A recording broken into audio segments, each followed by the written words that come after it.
Next question over here. Hi, yes. My name is Patrick. I'm a student at Centennial College. My question is, in Islam it says, Jesus Christ, peace be upon him, is not the Son of God. When we are all children of Allah and born of mother and father, for he is only born of a mother, why is he not the Son of God? Brother Patrick asked a very good question, a very important question. He said that why in Islam is Jesus Christ, peace be upon him, not considered as Son of God? When we all are children of God, he being born of a virgin woman, all the more reason should be. See brother, if you tell we are children of God, in that way I've got no problem at all. If you read the biblical language, if you say that we are children of God and Jesus is Son of God, in that context, meaning he is person who follows the commandment of God, most verily all the messengers of God, they are sons of God.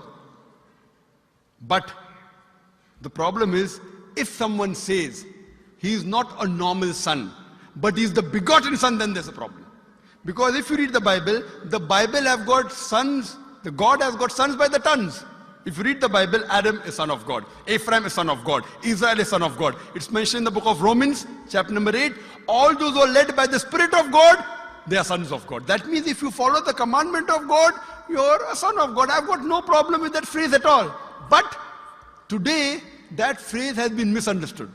You know, for example, if a young son asks me a question, I said, Beta, son, it's a very good question. He won't mind because I'm elderly, you know. But if I say that begotten son, that means I'm insinuating him. You know, maybe he'll punch me. Fine. So what do you realize? That using the phrase son of God, in the context that we are children of God, we have no problem. So in that context, all the human beings who follow the commandments of God can be called children of God. No problem. But what the Christian says, that no, Jesus Christ, peace, but it's not a normal son.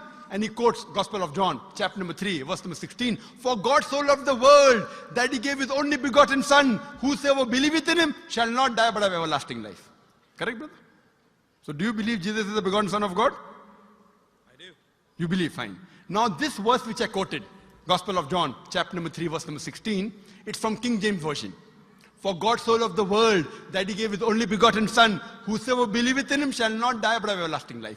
Now when you read the Revised Standard Version of the Bible, revised by Thaidu scholars, Christian scholars of the highest eminence, backed by 50 different cooperating Christian denominations, they say that this word begotten is an interpolation, it's a fabrication, it's a concoction, it's an adulteration. Who's saying? Not Muslims, not Hindus. Thaidu Christian scholars of the highest eminence in the Revised Standard Version of the Bible, they say begotten is an interpolation, it's a fabrication, it's a concoction, and they're thrown out of the Bible. So if you say Jesus is Son of God, like Adam, like Ephraim, like Israel, I have no problem.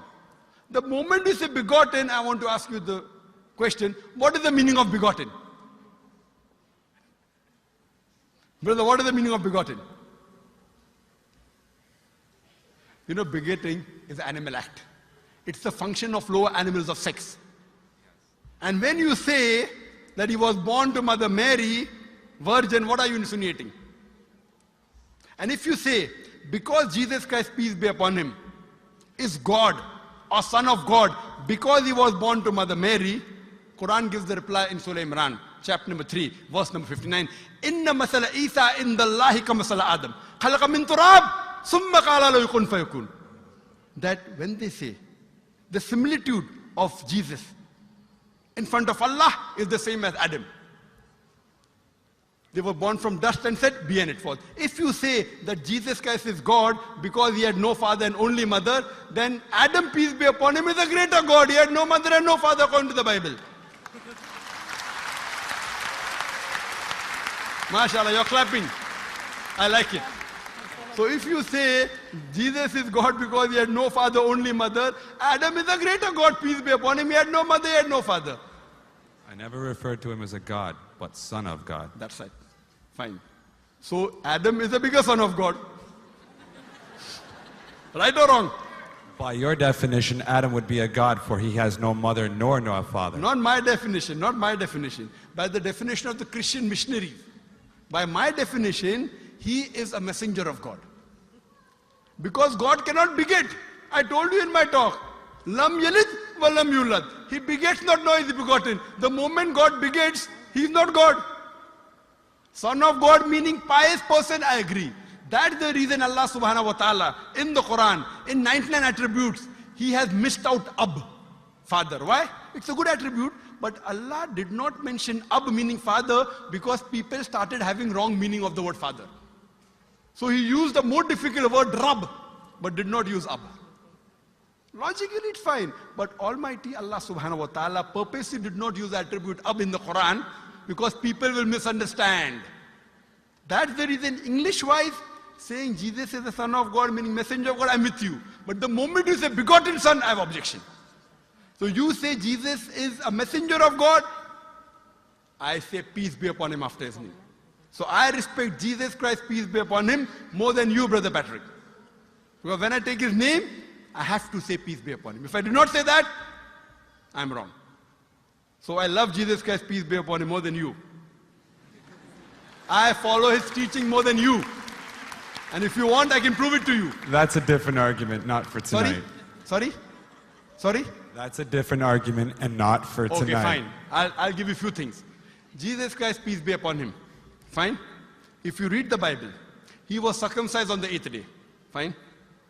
Majority of all the Muslims are circumcised, the Christians aren't.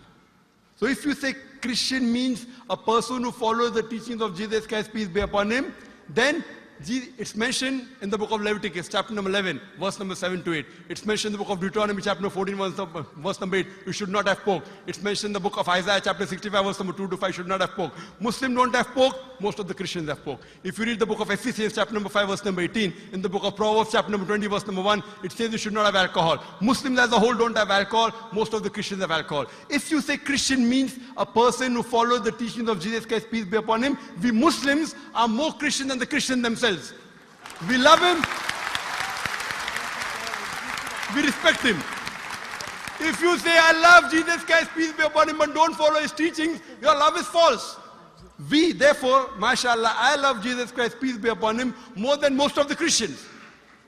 Because I follow his teachings, I respect him, I revere him. And Jesus Christ also said, in the Gospel of John, chapter number 16, verse number 11 to 14, I have many things to say unto you, but ye cannot bear them now. For he, when the Spirit of truth shall come, he shall guide you unto all truth. He was talking about Prophet Muhammad to come.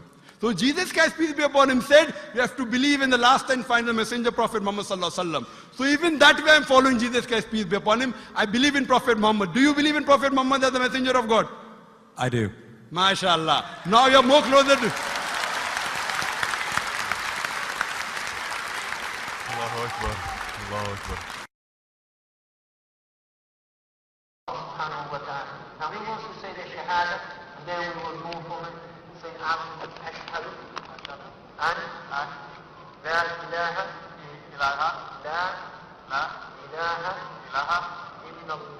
illallah wa ashhad an Muhammad Rasulullah. Rasul Allah. I'm more excited than him. Allahu Akbar.